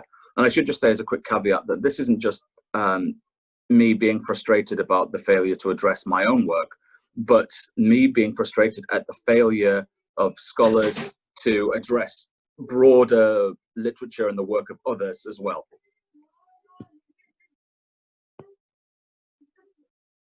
Great, thank you, Simon.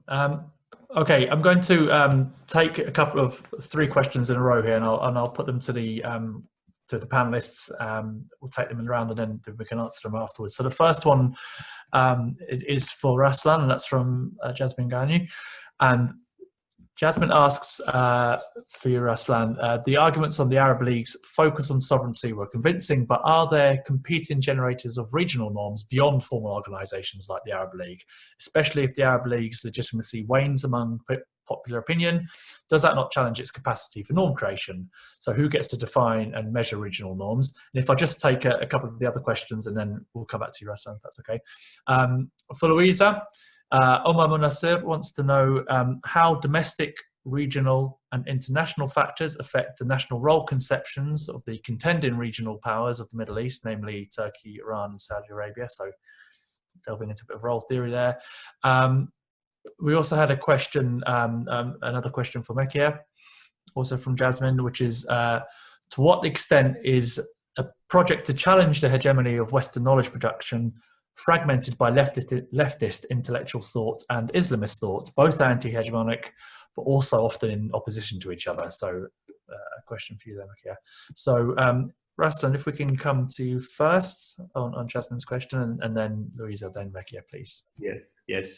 Thank you, Jasmine, for his excellent question. And yes, you're right. I think the Arab League is not the only actor who is in terms of norm creations. I think thinking about alternative to Arab League in terms of norm development or norm intervenir in the Middle East, we can think about the idea of actually regional powers.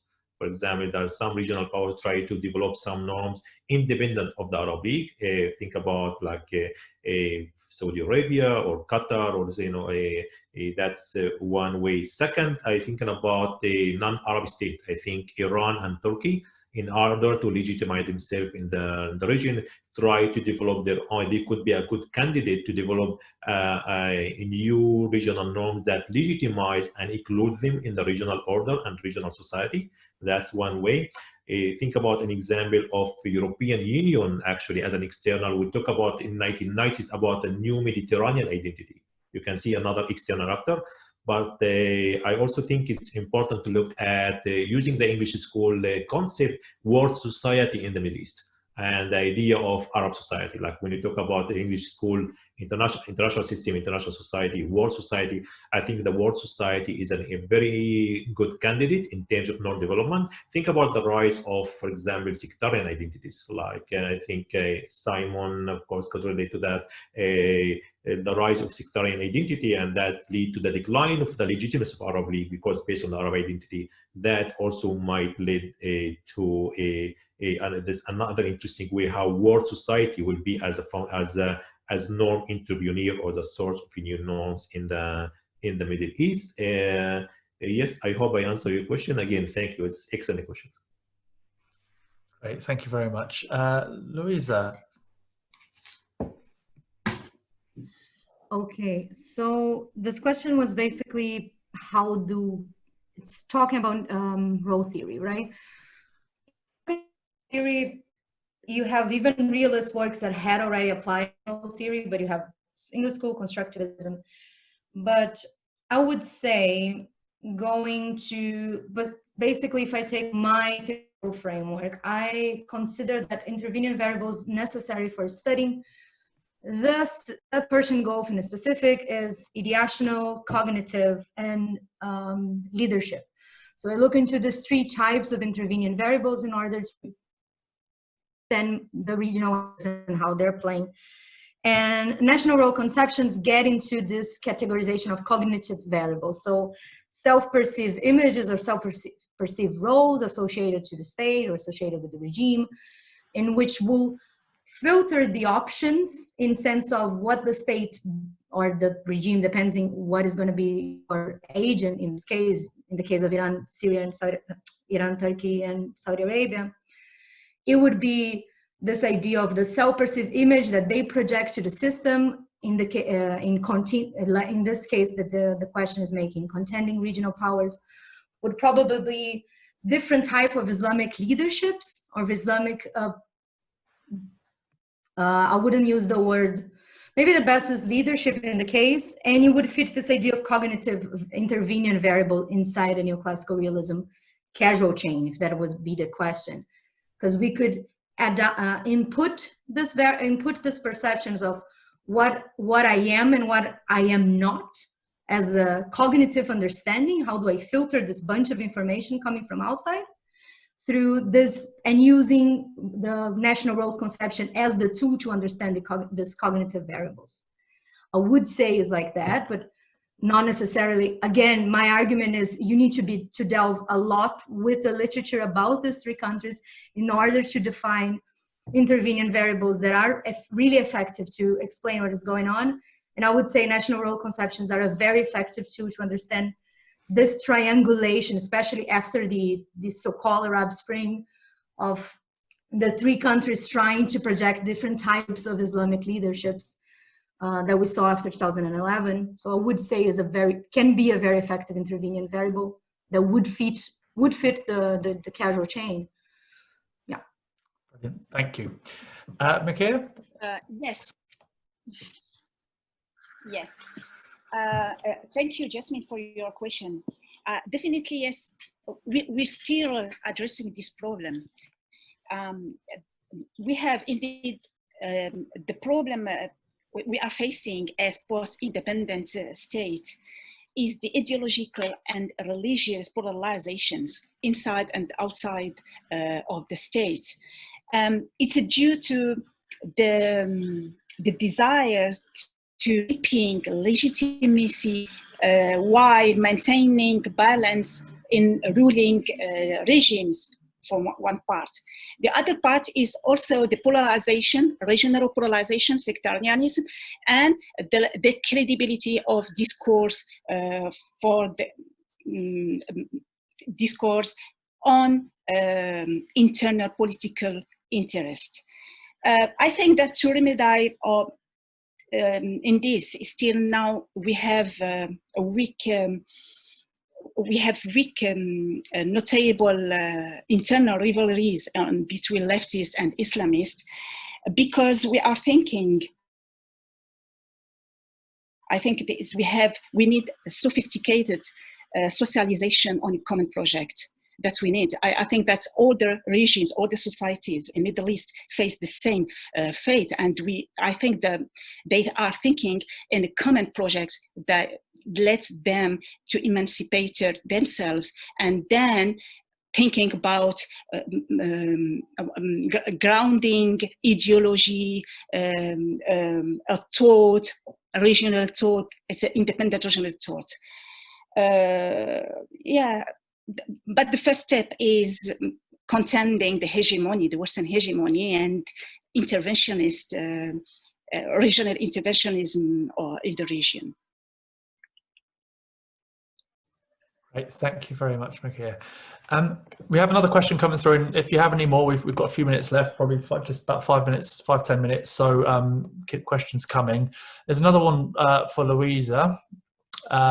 This is from Francesco Castro. He asks, can we really speak about neoclassical realism, or especially if we're looking at its application into the regional context, does that distinction over soft positivism versus hard positivism make it more accurate to talk about neoclassical realisms, plurally? Okay. So basically what I said, and then we can see that a lot on the most recent publications that are trying to define neoclassical realism by itself, is that neoclassical realism kind of officially reject hard positivism, in the sense that no single event can be reproduced and control this with empiricist conclusion that our control, that the analysis is being controlled. So this method, this application from natural science methods into social science.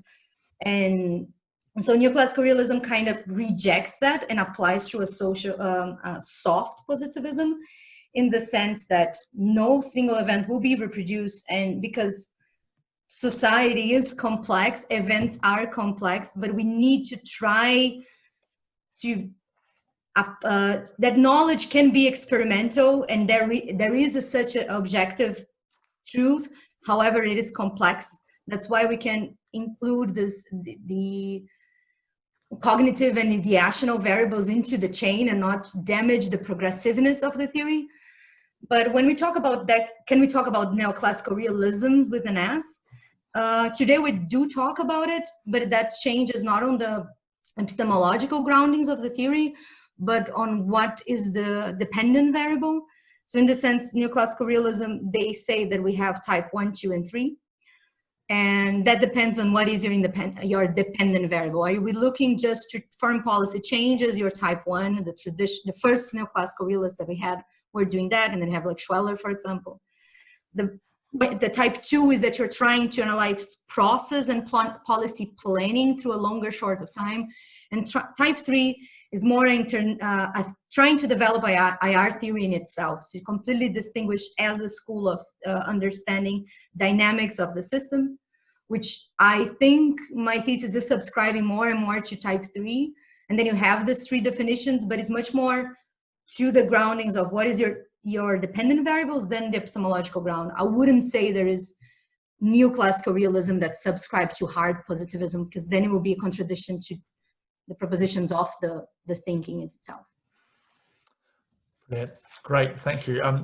Wonderful answers. We had some very thought-provoking questions, some great answers. We've got about 5 minutes left. So I'm going to abuse my position as chair, and seeing as we don't have any more questions, just to ask a kind of broad question for everyone to think about. I mean, I think we would probably all be in agreement that there's a paucity of regional voices and a kind of continued Eurocentrism, West centrism of a lot of discourse about the Middle East, and a lot of approaches are rooted in Eurocentric thinking. So how might we tackle that methodologically, or in sort of policy terms? How do we question these issues of our own positionality? Say, for me, for example, as someone in the West, at a Western institution studying the Middle East, but also how do we empower regional voices and voices from the global South? If any of our panelists have any pragmatic suggestions, practical suggestions about how we can do that, this would be a great space to share those ideas. And I think it's something that's very important for how the discipline, and cross-disciplinary conversations are going. And I think we need to be very live to all of that. So if anyone had any thoughts or suggestions on that to wrap us up, that would be. I've got a few, Eddie, if that's all right. Of course. Just in terms of what we've been trying to do in SEPAD in this regard. For me, as a white man working on the region in a British institution, which comes with a whole host of baggage, I think for me at least, it's important that I spend as much time as I can listening, reflecting on what I'm hearing, speaking to people, hearing their accounts, and using that opportunity to reflect on what's being said rather than me trying to dominate conversations.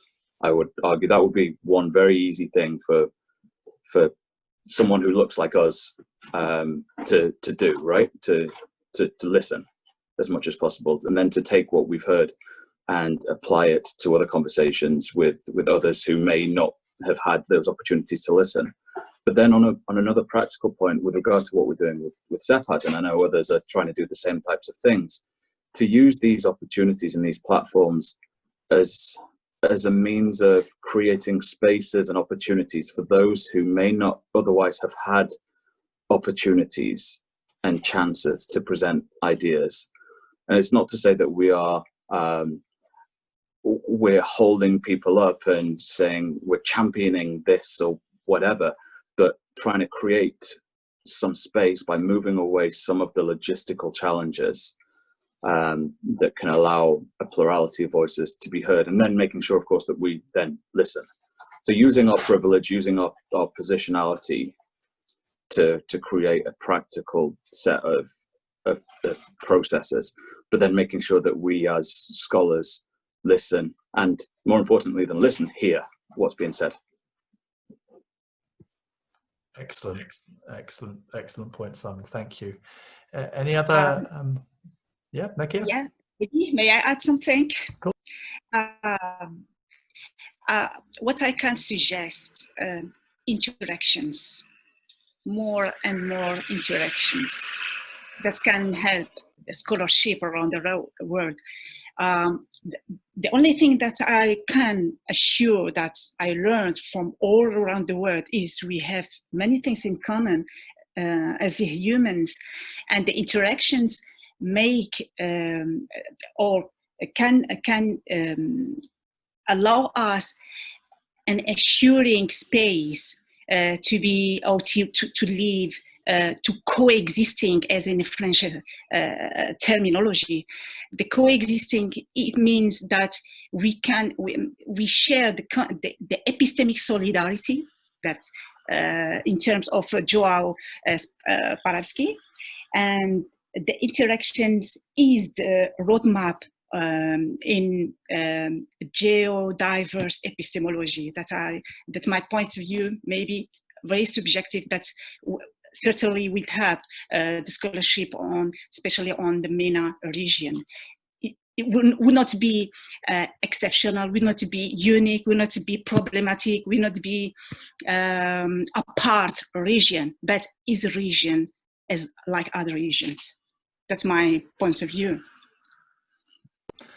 Thank you, Mekia. Excellent. Raslan, did you have something to come in on there? Yes, I just say one very short comment here, but that's to all of us as scholars in the Middle East, not to Western or non-Western, because all of our scholars should have, including me, including actually scholars who are in the Middle East, to have critical self-reflection about our basic assumptions, a critical self-reflection about our choice of our theories. And I think, but that's to every one of us, not just the general one. Just all of us should have more critical self-reflection why we choose this particular theory, and try to also be aware of the impact of our knowledge on reality. And I think we have a lot of impact in terms of how policymakers, journalists, and activists and people can adopt the knowledge that we are reproducing, and that we should all, again, in the Middle East as well as outside the Middle East, be aware of that. I have more ethical responsibility about the type of knowledge that we produce. Thank you. Thank you. Luíza, did you have anything you wanted to add to that finally? Maybe just, I was making my notes, and last point I would say we just mentioned is about self-reflection. So like to just maybe wrap it up, all these comments and all that we have been discussing, is that I see that we have to talk about eclecticism. And when I present neoclassical realism, I'm presenting as a theory that is it is eclectic by nature. But this idea of self-reflection, to a point that I mark here, is to avoid binarities, like to avoid, to try to go beyond this East versus West, but also like Shia versus Sunni, core versus periphery, right? To expanding the range and the collaborative interaction between areas, between or backgrounds of studying, right? And the other point I put here beyond self-reflection was actually listen to silences. And we talked a lot about regional silence, but there are even more silences. There is the religion silences, there is the gender, the race, and the class silences that we keep as this goal of trying to create some law-likes or try to find some universalistic views of IR. We ended up forgetting, and they actually, even though they are silences in region, they are shared between a lot of regions.